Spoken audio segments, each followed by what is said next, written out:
Music தூக்கி கொடுத்துருச்சுன்னு நினைக்கிறேன். ஆமா, மியூசிக் எங்க கொடுத்துச்சு? தியேட்டர்ல எல்லாத்துக்கும் தெரிஞ்ச அந்த கனிமா வந்துட்டு ஆமா ஆக்சுவலி வந்துட்டு முத பாட்டு கேட்கறப்ப வந்துட்டு ஏன் சூர்யா மூஞ்சி வந்துட்டு சீரியஸா இருக்கு.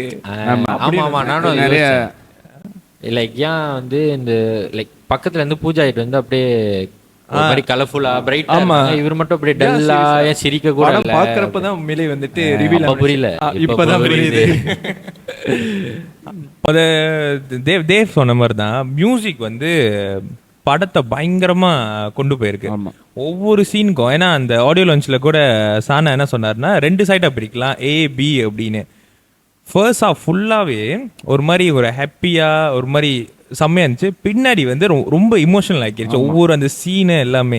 முக்கியமா வந்து அந்த ஃபைட் சீன்ஸ்லாம் வரப்ப பின்னாடி அந்த பிஜிஎம் முன்னுக்கு இன்ட்ரோலேருந்து கடைசி சீன் கடைசி ஃப்ரேம் வரைக்கும் மியூசிக் அவ்வளோ நல்லா இருந்துச்சு. முக்கியமா அந்த பாட்டு அந்த ஒன்னு ஒரு பாட்டு வந்துச்சு